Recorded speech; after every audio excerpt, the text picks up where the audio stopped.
En 2008 sucedió esto. Islandia nacionalizó sus 3 mayores bancos en un abrir y cerrar de ojos. Y esto tuvo consecuencias para todos aquellos europeos que habían depositado dinero en los bancos de Islandia, atraídos sobre todo por esos tipos de interés altísimos que estaban ofreciendo. Así que en este vídeo te voy a contar todo lo que tienes que tener presente antes de contratar un depósito, todo lo que tienes que mirar, y te contaré las consecuencias que sufrieron esas decenas de miles de europeos que pusieron sus ahorros en bancos islandeses. Sobre todo para que no se vuelva a repetir esta historia. Vamos con el vídeo.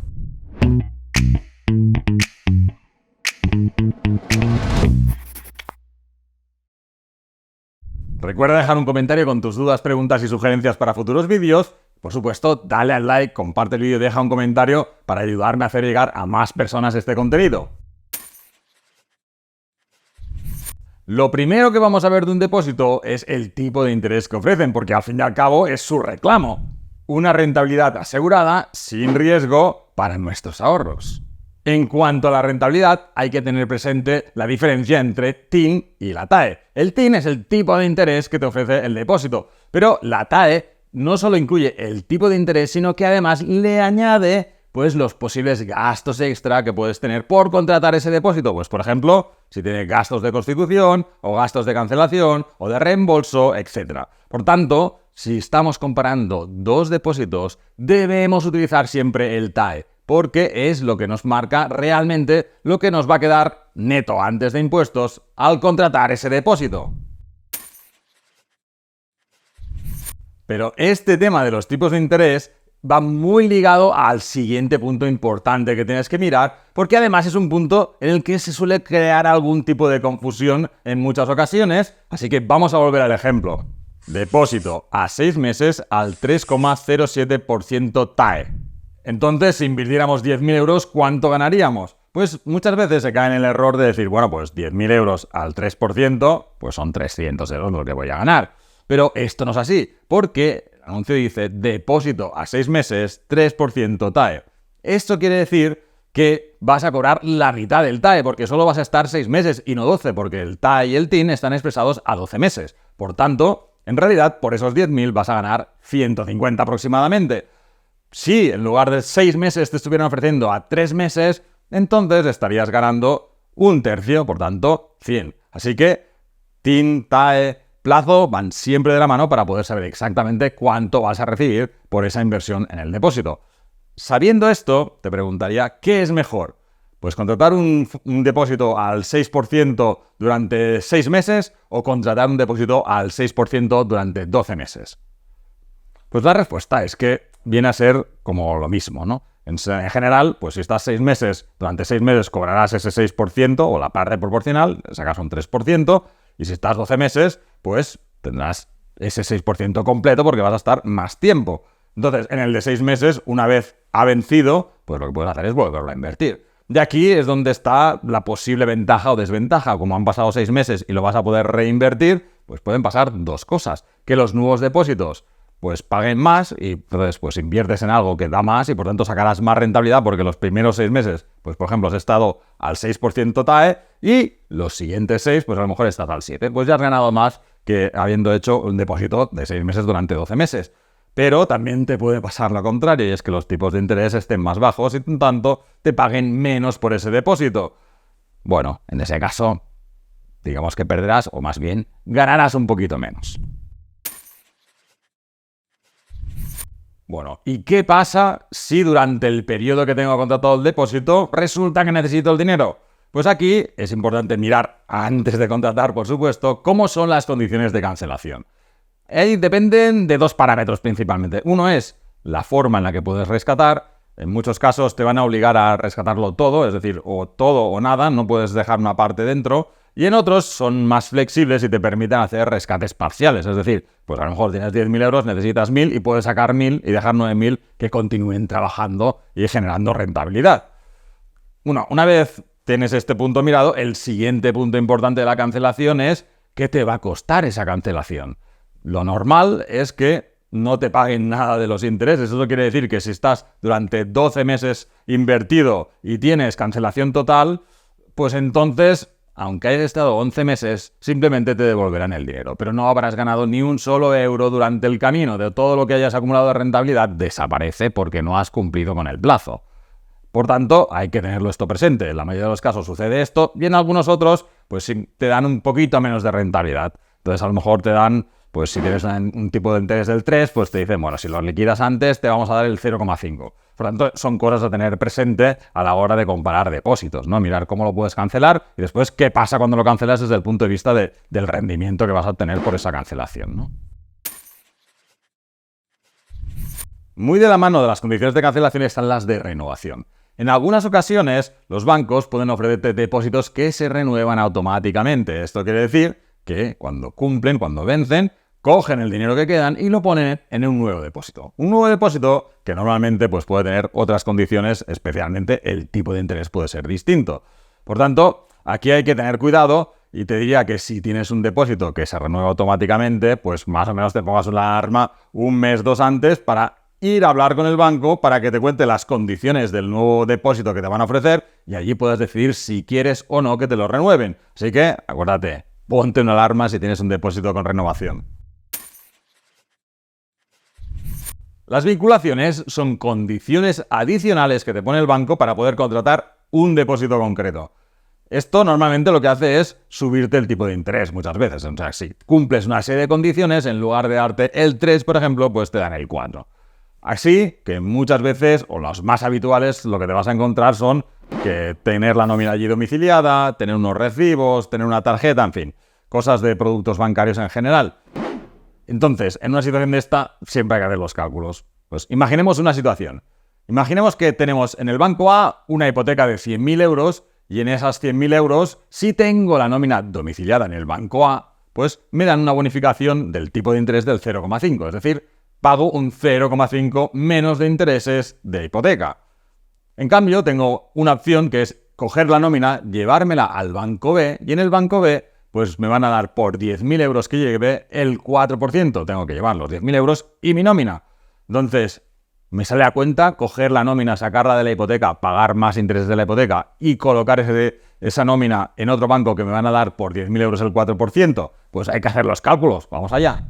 Primero vamos a calcular cuánto vamos a tener que pagar de más por el hecho de llevarnos la nómina de la hipoteca. Tenemos una hipoteca de 100.000 euros a varios años y como teníamos la bonificación del 0,5, vamos a imaginar que son 750 euros de intereses que tengo que pagar de más al año por el hecho de haberme llevado la nómina. Por el depósito obtendré 10.000 euros al 4%, 400 euros. Por tanto, si gano 400 euros, pero por el otro lado estoy perdiendo 750, pues ya está claro que no me conviene hacer ese cambio. Pero es que en realidad todavía es peor, porque si tú recibes de un depósito 400 euros, tienes que pagar impuestos. Y en España, por ejemplo, lo mínimo es el 19%, así que 400, el 19% son 76 euros, por tanto, en realidad el depósito solo me va a dar 324 euros. Así que la comparación en realidad tiene que ser 324 contra 750. Y evidentemente, en este caso, no merece la pena mover la nómina de un banco a otro. Pero esto no siempre es así, por tanto te invitaría a que cada vez que tengas un depósito con alguna condición, pues hagas el ejercicio de ver si realmente te merece la pena hacer algún cambio. En ocasiones sí lo será. Bueno, hasta aquí te he contado todo lo que tienes que tener en cuenta pues para entender bien el depósito y tomar la decisión de cogerlo o no. Pero todavía no hemos hablado de riesgos. Y para los riesgos te quiero contar lo que sucedió en Islandia en el 2008 y que viví en mis propias carnes. Antes te tengo que pedir que me ayudes a hacer llegar este contenido a más personas con tu like, comentario, suscripción, compartición de vídeo. Te dejo unos segundos para que puedas hacerlo.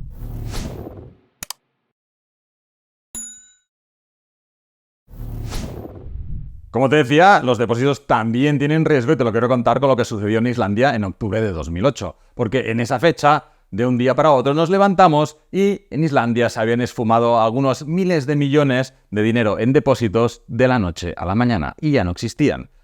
Bueno, esto sucedió o empezó a forjarse más o menos por 2003, cuando porque la inflación de Islandia estaba muy arriba, el Banco Central islandés empezó a subir tipos y los volvió a subir, y los volvió a subir, y los volvió a subir. Y tanto los subió que en 2007 estaban ya al 14%, mientras que los tipos en Europa estaban más o menos al 4% y en Reino Unido al 5,50%.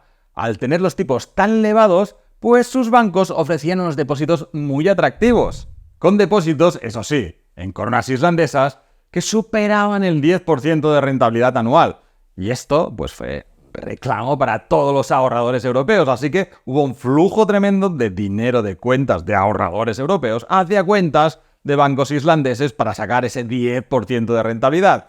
Y allí ya encontraron el primer problemilla con el tema de la divisa, porque claro, como te decía, los depósitos estaban en coronas islandesas. Porque la corona, entre enero de 2008 y septiembre de 2008, en menos de 9 meses, llegó a perder un 35% con respecto al euro. Pero ahí no está todo, ya lo has visto antes, porque faltaba la guinda. A finales de septiembre, Islandia empezó a nacionalizar los bancos más grandes. Y con perdón para cualquier islandés que esté viendo este vídeo por cómo voy a pronunciar el nombre de sus bancos, se nacionalizó el banco Glitnir, en un abrir y cerrar de ojos se nacionalizó también Landbanski y pocos días después también Kaupthing. Los bancos eran un problemón, pero el problema todavía era más gordo. Y es que el 80% de la deuda externa de Islandia dependía de esos bancos, lo habían creado esos bancos. Por tanto, tenían una deuda tremenda a asumir y ese 80% de la deuda externa era 10 veces el PIB del país. Y por tanto, el país colapsó. No se rescataron los bancos y todo el mundo perdió el dinero. Por cierto, había fondo de garantía de depósitos. No sirvió de nada. Sí es verdad que algunas personas consiguen recuperar parte del dinero, eso sí, asumiendo la pérdida de la divisa y también un sobrecoste, porque claro, para comunicarte con los bancos de Islandia, para comunicarse con su gobierno, para seguir la normativa de allí, pues lo tienes que hacer en perfecto islandés y eso requiere un abogado que sepa islandés y eso pues tiene un coste. También en otros países, cuando vieron que Islandia se cerró en bloque y no iba a soltar un solo euro más, pues entonces rascaron su bolsillo y de su fondo de garantía a los conciudadanos que habían puesto dinero en aquellos bancos, pues los compensó parcialmente. Parcialmente quiere decir que como máximo te daban 20.000 euros por cada depósito, que era el máximo en aquel momento del fondo de garantía de depósitos. Cosas importantísimas de esto. La primera es la solvencia. Si vas a invertir en un banco que no conoces, echa un vistazo al banco, lee sobre él, mira noticias, etc. Si además está en otro país, echa un vistazo al país, mira un poco cómo va su economía, si va un poco en línea con el resto o no. Porque si están ofreciendo un tipo de interés notablemente más alto, pues algo hay detrás. Y detrás no hay que sean las hermanitas de la caridad. Hay algo malo. Por tanto, hay que conocer eso para ver si asumes o no el riesgo. Que no quiere decir que no lo asumas. A lo mejor conviene y lo asumes y ya está, pero que lo sepas. La segunda cosa es la divisa. Ojo con las divisas. Si estás en un país que tiene divisa fuerte, no cojas depósitos de países con divisas débiles, porque si se desploma su divisa, vas a perder dinero y puedes llegar a perder dinero de verdad. En cambio, si estás en un país con divisa débil, sí puede ser interesante llevar el dinero a otro sitio, en otro país que tengan una divisa fuerte, porque si se cae tu divisa, pues tendrás eso de protección. Otra cosa importante de todo esto, que no sé si ha pasado a lo mejor un poco desapercibido, pero si tú estás invirtiendo en un depósito en un país extranjero, es otro idioma y es otra legislación. Y por tanto, si pasa algo, como puede pasar en Islandia, pues vas a necesitar a alguien de allí que hable esa normativa y ese idioma. Por tanto, vas a tener que pagar algo más. Y el bonus, el fondo de garantía. No sirve de nada porque en el fondo de garantía el importe que hay es ridículo. No podría ni con un banco mediano. Por tanto, no confíes en que el fondo de garantía te va a proteger. Por suerte, hay muchos productos alternativos a los depósitos que mejoran mucho la seguridad, también mejoran mucho el tema de las divisas, mejoran mucho los impuestos, que puedes posponerlos, y también mucha flexibilidad en cuanto a recuperación, que puedes recuperar total, parcialmente, mes a mes, como quieras el dinero. Y mientras no toques el dinero, pues el dinero se va reinvirtiendo, va generando beneficios, se quedan dentro de los productos y se reinvierten automáticamente, con lo cual pues vas creciendo sin pagar impuestos hasta que necesitas el dinero. Entonces, si quieres saber cómo se contratan, cómo se seleccionan, aquí te dejo un vídeo para que lo veas en detalle, porque ha llegado el momento de sacar el dinero de tu cuenta de bancaria. No te vayas sin darle al like, dejar un comentario, compartir el vídeo, suscribirte, activar las notificaciones. Hasta el próximo vídeo.